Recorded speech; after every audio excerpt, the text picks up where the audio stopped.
Jadi kita juga nggak punya ini, tapi kita cuma jadi broker. Jadi kita ngajak teman-teman kita yang punya, ayo rame-rame yuk kita kemarin di Karawang itu bantu di sana ternyata masih ada 4.000 rumah yang tidak punya listrik. Jadi bayangkan sampai 75 tahun merdeka mereka masih pakai lampu semprong, kalau malam nggak bisa belajar, padahal di sana anak-anak jalan kaki 2 jam baru bisa nyampe sekolah, bayangin. Nah sekolah kita itu adalah sekolah pemulung. Ternyata pemulung itu kayak setengah perbudakan. Ceritanya, jadi mereka disiapkan rumah bedeng oleh bosnya dan mereka harus bayar sekitar 700.000 per bulan. Istilah untuk sewa bedeng itu, terus mereka harus bayar dengan hasil pulungan mereka. Di mana hasil pulungan mereka itu sehari mereka bisa dapat berapa sih? 3.000, 4.000, 5.000. Akhirnya ngutang terus. Jadi mau makan berutang lagi. Akhirnya nggak pernah bisa habis tuh utang.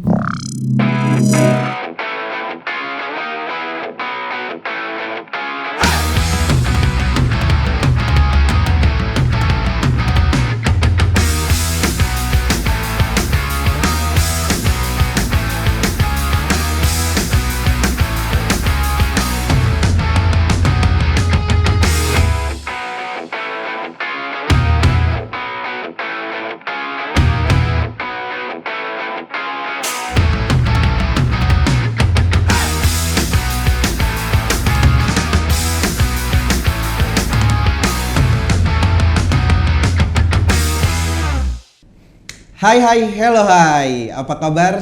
Tentunya sahabat CS Kehidupan, semangat, sehat, bahagia selalu. Oke, kembali lagi di podcast kesayangan kita yaitu CS Kehidupan yang eksklusif di Lux Intermedia. Sahabat CS Kehidupan, saat ini kita akan membahas tentang literasi sosial dan lingkungan. Nah, sosial dan lingkungan, kira-kira ada siapa nih yang akan mendampingi kita semua ya untuk membahas ini semua? Pastinya pembahasan kita akan menarik banget nih pada kali ini. Oke, tentunya gue nggak sendiri, ada siapakah yang menemani ini untuk segmen ini? Halo semuanya, saya Stephen ya. Kita pertama kali ketemu, semoga jangan episode pertama dan terakhir ya. Iya. Nah, jadi teman-teman semua yang belum tahu tentang CS Kehidupan itu adalah sebuah komunitas literasi yang dimana kita membangun sinergivitas dalam persaudaraan, ya, persahabatan, yang mana kita di sini membangun sebuah wadah. Jadi teman-teman ini yang mau tentunya mengembangkan bakatnya, terus juga mendapatkan jaringan dengan hal-hal yang memang mungkin teman-teman punya cita-cita apa nih, terus juga bahkan karena kita juga ada kerjasama dengan Life School atau yang disebut dengan biasanya teman-teman terkait dengan psikologi, misalnya ada quarter life crisis atau mental illness, itu juga nanti bisa dikonsultasikan di CS Kehidupan. Nah, jadi teman-teman semua di sini seperti yang teman-teman sebelumnya sudah ikut melihat mungkin ya dari konten-konten kita, kita ada gerakan semangat literasi yang dimana dalam komunitas kita itu ada 5 pilar, yaitu pendidikan, ekonomi, kesehatan, sosial lingkungan, dan seni budaya. Nah, untuk saat ini seperti yang tadi kita sampaikan bahwa kita akan membahas tentang literasi sosial dan lingkungan. Temanya adalah simpati atau empati. Nah, simpati dan empati ini tentunya pembicaranya juga spesial banget nih. Ini adalah ibunda kita yang dimana teman-teman ibunda ini adalah ketua dari Yayasan Hanida Foundation, yang dimana Hanida Foundation ini didirikan juga oleh Ibu Sri Bahlil atau Ibu Menteri istri dari Menteri Investasi ya, atau BKPM. Yuk kita sapa bersama-sama Bunda Ara. Silakan Bunda disapa. Assalamualaikum warahmatullahi wabarakatuh, sahabat kehidupan semuanya. Iya, Bunda bagaimana kabarnya? Alhamdulillah. Waduh, sehat. kalau sama Bunda Super. ini selalu happy ya. Jadi, Bunda, kan Bunda di Hanida Foundation ya. Iya. Hanida Foundation itu sebenarnya gimana sih Bunda? Jadi Hanida Foundation ini kami dirikan pas sebelum pandemi. Kita waktu itu Januari tahun 2020 ketemu sama Ibu Bahlil dan Ibu Emma. tadinya memang yayasan itu untuk kegiatan-kegiatan sosial yang kita ini kan untuk ada banyak permasalahan-permasalahan sosial yang timbul yang ingin kita bukan cuma mengamati tapi ikut bersama-sama di dalam membantu sedikit-sedikit lah apa yang kita bisa bantu, entah paling sedikit bantu doa ya. Kita bisa terlibat di dalamnya sedikit pun itu. Kita ingin bermanfaat lah untuk sesama manusia meskipun hanya dengan doa atau dengan apalagi kita bisa memberikan membantu dengan sesuatu yang lebih mereka rasakan manfaatnya. Itu tujuan kami karena banyak sekali persoalan-persoalan itu, jadi kami setelah itu langsung pandemi.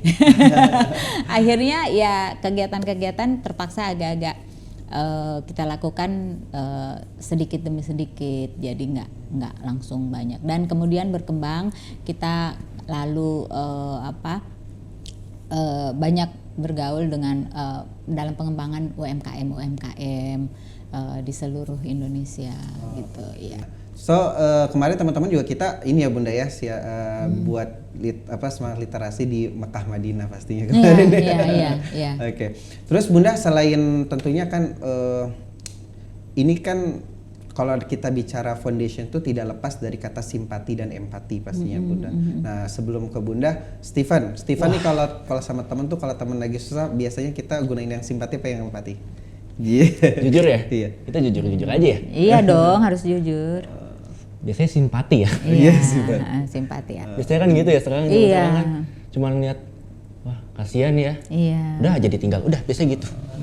Kan selama ini aku kenal Bunda itu selain di Hanida gitu ya, kita juga pernah ngisi acara bareng bersama Ibu Devi Luhut Panjaitan ya di rumah kita ya, sekolah kita yang memang ada sosok seorang dokter yang dia itu bukan hanya simpati ya, tapi benar-benar empati, menanggalkan kedokterannya, bahkan dia fokus ke anak-anak marginal ya Bunda ya. Nah di sini pemulung. itu betul.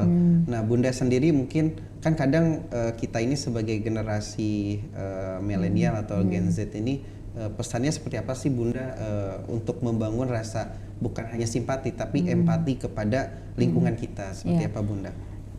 Kalau saya sih pesannya ya kalau kita ada waktu lowong gitu ya, kita jalan-jalan lah ke tempat-tempat yang seperti itu gitu, maksudnya kita nggak usah ke mall terus, tapi sekali-sekali kita ke panti asuhan, sekali-sekali kita ke sekolah-sekolah, banyak tuh sekolah-sekolah bawah kolong gitu-gitu kan. Nah untuk membangun atau ke rumah sakit gitu ya, karena dengan begitu akan terasah perasaan sosial kita gitu kan, meskipun kita tidak bisa membantu dengan materi, tapi dengan bercerita atau membagi ilmu kita itu kan udah bentuk bantuan. Mereka akan senang sekali kalau kita sapa, terus kita ngobrol sama-sama, terus nanya-nanya, terus kita bisa misalnya kita bantu doa atau kita bantu kalau kita nggak punya materi yang kita bisa bawa ya kita bantu dengan apa yang kita punya, misalnya pengetahuan apa yang kita punya, seperti Bang Al ini karena dia bisa bantu ngajar menyanyi atau ngajar ngaji atau ngajar apa gitu, ngajar membaca kayak buat anak-anak kecil gitu. Jadi sebetulnya banyak sekali yang kita bisa lakukan untuk membangun rasa empati kita itu. Jadi jangan selalu berpikir kita harus bantu itu dengan ada duit atau materi, kan tahu lah kan masih punya jajan juga dari orang tua kan, gimana mau bantu orang gitu, ngasih apa gitu kan, atau paling enggak aja kalau kita punya teman-temannya mama, ajakin teman-temannya mama pergi, kita pergi ke sini teman-teman, terus kita bisa jadi broker kebaikan ya. Kalau kita nggak punya, sama dengan agent kebaikan. Jadi sama dengan Hanida itu yayasan, jadi kita juga nggak punya ini, tapi kita cuma jadi broker. Jadi kita ngajak teman-teman kita yang punya, ayo rame-rame yuk kita kemarin di Karawang itu bantu, di sana ternyata masih ada 4.000 rumah yang tidak punya listrik. Jadi bayangkan sampai 75 tahun mereka masih pakai lampu semprong, kalau malam nggak bisa belajar, padahal di sana anak-anak jalan kaki 2 jam baru bisa nyampe sekolah, bayangin. pagi jalan kaki 2 jam, pulang lagi 2 jam lagi. Jadi sepatu hancur-hancur, nggak bisa lama awet, jalan rusak. Kami ke sana juga mobil nggak bisa jalan, jalan kaki hampir sejam baru bisa nyampe ke desa itu. Itu kondisi Indonesia sekarang. Dan itu Karawang ya Bunda? Karawang. Dan masih banyak daerah lain juga yang ya termasuk sekolah kita kemarin ya Bunda ya, sekolah kita. Padahal di Bintara Bekasi, Iya. tapi bener-bener bayangkan ada sebuah kompleks gitu ya kayak kafling gitu, itu rumahnya bedeng semua ya Bunda ya. Iya. Itu dan itu bahkan, mereka semi perbudakan kalau. Jadi saya nanti kita bicarakan yang sekolah kita ya. Saya bicara juga di kampung namanya Cileles juga di Karawang itu. Jadi di sana tuh nggak punya listrik. Nah, kami jadi broker, jadi agent aja. Jadi Haninda itu karena punya banyak teman, Ibu Sri banyak temennya, Ibu Emma banyak temennya, kita semua punya banyak temen ya, kita minta bantuan, ayo dong siapa yang berkelebihan bantu. Ya alhamdulillah kita bisa bantu dengan listrik Mandiri Rakyat. Jadi listrik yang dirakit oleh anak-anak pesantren atau orang lapas, yang di lapas dirakit sendiri, nanti diajarkan penduduk sana, terus dipasang di setiap rumah, dan akhirnya kita bisa baru bisa membantu sih sekitar 350. Itu bantuan dari HIPMI. Baru 350 rumah, masih banyak sekali rumah yang harus jadi PR. Bayangkan di sana ada bapak-bapak udah buta tinggal dalam rumah. Ini lebih besar lah, 1/2 dari ini. Di dalamnya kambingnya juga ikut, jadi tinggal serumah sama kambingnya. Dan lantainya masih tanah. Kapan-kapan belum pernah ke sana ya, nanti kita ke sana.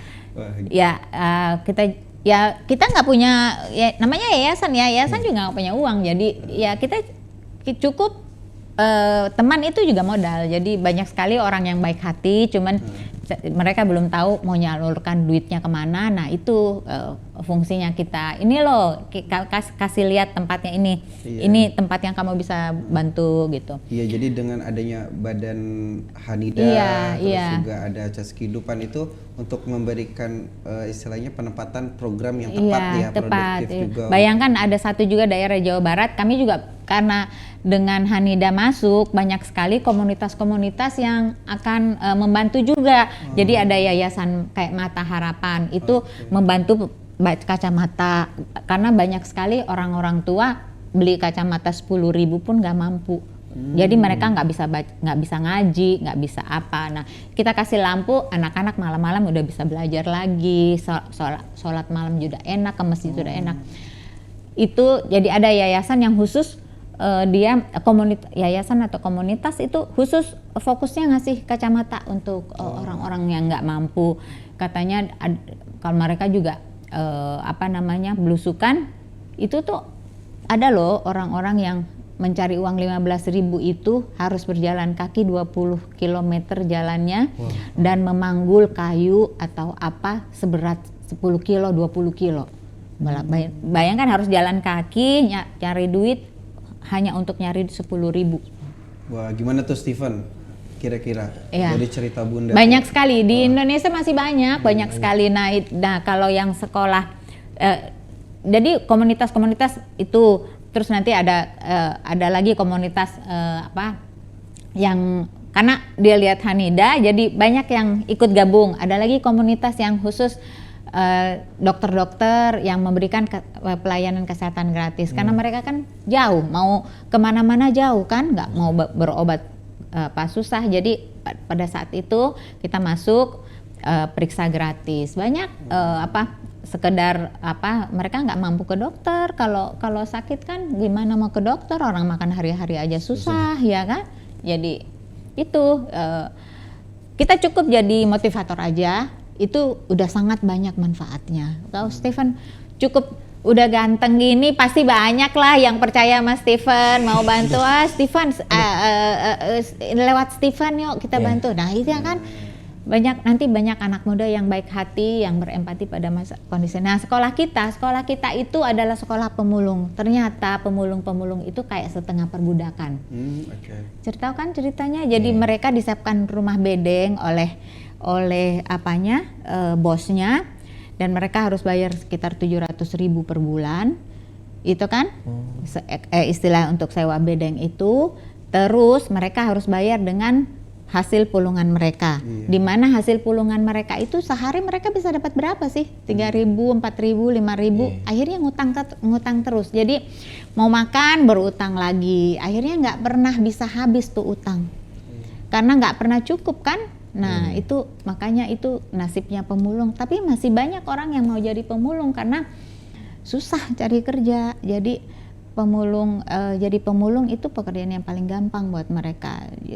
Meskipun ya mereka harus bekerja keras untuk itu. Tapi ada 1-2 anak ya yang sukses ya. Betul.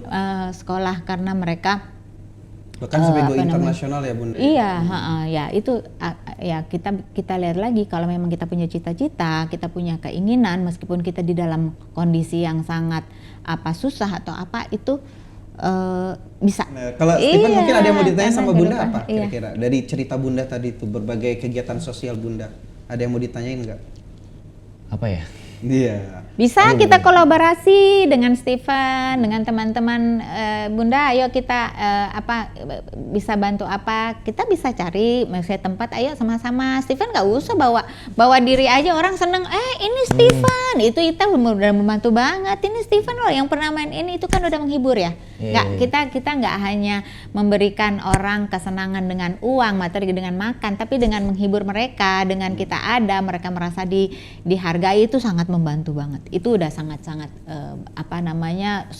moral support. Apalagi kalau Stephen di sana bisa memberikan motivasi, ayo belajar, ayo ayo beraktivitas yang positif, belajar peran, belajar nyanyi atau apa supaya kalian nanti bisa seperti misal mana tahu rezeki kita bisa jadi kayak Putri atau bisa jadi kayak bintang film besar, itu kan kasih motivasi aja kan itu gratis, nggak Stephen nggak ngeluarin duit, ya kan? Stephen muncul di sana mereka udah seneng karena bangga, ada artis yang mengunjungi kita itu. Jadi anak muda aksi-aksi untuk itu nggak harus dengan duit, dengan kegiatan hadir aja. Iya, hadir aja.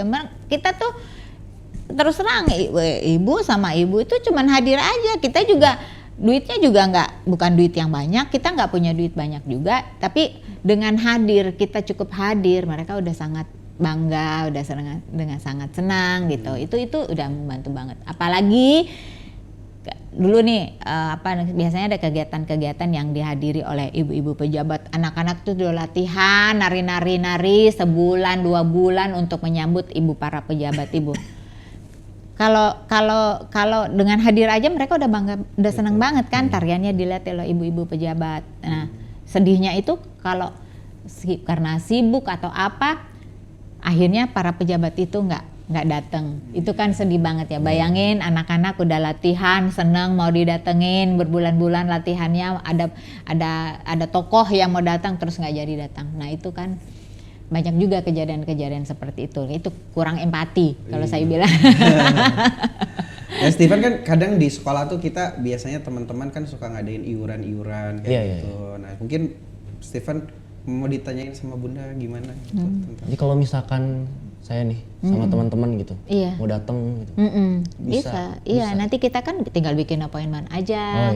Kita mau datang gitu kan, biar nanti mereka bikin jadwal gitu kan, mengosongkan waktu khusus untuk bertemu dengan Stephen, atau Stephen mau ngedadak datang juga nggak apa-apa gitu kan. Misalnya ya maksudnya bikin appointment terus datang gitu, ngeliat kondisi mereka sehari-hari juga nggak apa-apa kok kayaknya. Iya. Tapi kalau Stephen sendiri selama untuk yuran-yuran gitu, saya bisa saranin untuk bisa dapet. Nah, botol bekas aqua kayak gini-gini dikumpulin, itu kan bisa dijual, bisa jadi duit. Jadi setiap Senin semuanya bawa botol bekasnya dari rumah, kumpulin di sekolah nanti yang OSIS atau apa gitu kan, ya kayaknya di sekolah kan ada OSIS atau itu kan. Kalau iya Bunda, mungkin kan Stephen juga kan suka ada kegiatan sosial di sekolah atau di lingkungan rumah nih, itu biasanya kayak gimana Stephen? Biasanya sih kita yaitu ngumpulin misalkan dana gitu, misalkan dari satu angkatan, itu kan satu angkatan misalkan ada 5 kelas. Oke. Satu angkatan ngumpulin dana, nanti kita kasih. Itu biasanya apa bentuk kegiatan yang mungkin dalam dekat ini Steven pernah kayak ngadain kegiatan sosial itu seperti apa sih?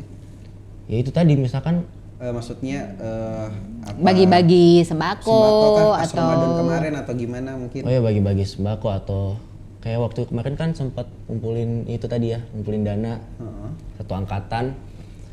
Ya itu ada yang bawa motor, muter-muter, kasih apa-apa gitu ke sekeliling kota Bogor kan. ya, jadi jangan berpikir kita membantu orang itu harus dengan duit, harus dengan sembako, harus dengan apa. Enggak, jadi anak-anak muda ya pikirnya bagaimana jadi motivator, bagaimana memberi contoh yang baik. Ini loh kita anak-anak muda ini yang berkreasi, yang aktivitas kita positif, bukan ke hal-hal yang negatif gitu-gitu. Itu kan bisa jadi contoh, iya kan? Karena semuanya itu dengan contoh. Nggak bisa kita ngomong begitu-begitu saja tanpa contoh. Jadi kalau Steven bisa memberi contoh, oh jadi panutan itu udah amal buat Steven. Nggak perlu Steven ngeluarin duit, udah ada orang yang terinspirasi oleh gerakan-gerakan kebaikan Steven. Itu udah amal jari ya, kemana-mana amalnya, iya kan? Steven beri contoh aja, iya beri contoh aja, beri contoh kebaikan gitu. Iya, jadi memang iya teman-teman kan? semua jangan hanya kita berbicara saja ya. Kalau berbicara kan tingkatan kita hanya peduli secara hanya omongan itu ya lebih kepada hanya simpati saja ya Bunda. Tapi minimal adalah aksi yang kita bisa lakukan dengan ya bukan aksi itu kan bukan hanya dengan materi tetapi juga non materi ya, dalam arti tenaga yang bisa ayo kita lakukan bersama apa seperti kayak teman-teman Pandawa ya yang sekarang melakukan aksi tentang lingkungan ya untuk bersih-bersih lingkungan itu tuh itu ya kan biasa bisa ya, banyak teman-teman kita yang menjadi contoh yang perlu kita berlomba-lomba nih bersinergi gini dan aja Steven bersih lingkungan terus viralkan dari yang lain Steven aja ini mungut-mungut sampah kita enggak gitu kan iya kan anak muda paling jago memviralkan iya itu udah jadi gerakan kebaikan ya kan atau kalau enggak misalnya satu tempat Steven ngajarin mereka acting atau apa, banyak sekali anak-anak itu pasti yang pengen belajar acting, cuman nggak tahu tempatnya di mana dan bagaimana caranya, iya kan? Nggak usah setiap minggu, sebulan sekali, 2 bulan sekali, 3 bulan sekali, yang penting kita melakukan sesuatu. Iya, emang kalau Steven nih temannya kalau nggak di sekolah di sanggar Bunda. Iya. Dia tuh temannya di sekolah nggak ada. Coba kumpulin itu anak-anak kampung belajar acting pasti rame. Iya. Oke, sahabat CS Kehidupan, aduh luar biasa banget ya tadi Bunda Aras sudah memberikan kita sebuah pencerahan di mana bagaimana sih kita membangun sebuah nilai simpati dan empati secara tepat ya. Terus juga agar bagaimana kita lebih awareness dengan lingkungan sekitar kita pastinya. Oke Bunda Ara, boleh sampaikan motivasi kembali dan closing statementnya untuk sahabat CS Kehidupan nih biar lebih semangat lagi nih untuk kita berlomba-lomba dalam kebaikan pasti. Iya. Mari kita berlomba-lomba dalam kebaikan. Karena dalam bersinergi dalam kebaikan. Kebaikan itu tidak hanya bisa kita ukur dengan materi ya, tapi sekecil apapun yang bernilai apapun yang bisa membahagiakan orang itu adalah kebaikan. Apalagi kita bisa memotivasi orang ya. Sekecil apapun sesuatu yang kita bisa berikan, kita memviralkan sesuatu atau memviralkan kebaikan itu udah luar biasa manfaatnya. Karena kita nggak tahu umur, semua orang kita nggak tahu. Kita sedetik ke depan pun nggak ada yang tahu umur kita sampai kapan. Jadi kalau bisa kita manfaatkan umur kita sebaik-baiknya untuk bisa bermanfaat lah. Entah manfaatnya kapan kita kita dapatkan itu nggak apa-apa. Yang penting manfaat untuk kita selalu memikirkan apa yang saya lakukan ini ada manfaatnya setidaknya untuk diri saya atau atau orang lain ya. Jadi setiap detik ada manfaat entah untuk diri kita atau entah untuk orang lain. Oke, luar biasa. Tepuk tangannya buat Bunda Ara. Aduh, tentunya Bunda Ara makasih banyak sudah mau hadir dan sharing kepada kita ya di sini dan tentu ini akan menjadi motivasi dan inspirasi banget ya untuk kita terus berkarya dan berkarya. Iya, gitu. Memang betul. Oke, sahabat CS Kehidupan, tentunya di sini saya Aladin, terus ada Bunda Ara, terus juga ada kos kita. Steven. Iya, Steven. Kita undur diri dulu dan tentunya teman-teman semua terus standby dan stay. Jangan lupa untuk terus apa, Steven? Like, komen, subscribe, share ke teman-teman kalian. Iya. YouTuber parah ya. Iya. Biar tentunya teman-teman semua jangan lupa ya, sekali lagi tadi terus menjadi inspirasi dan terus mengupgrade dan bahagia sesuai dengan apa yang kita miliki. Oke, sampai jumpa kembali. Kami undur diri. Terima kasih. Mohon maaf. Wassalamualaikum warahmatullahi wabarakatuh.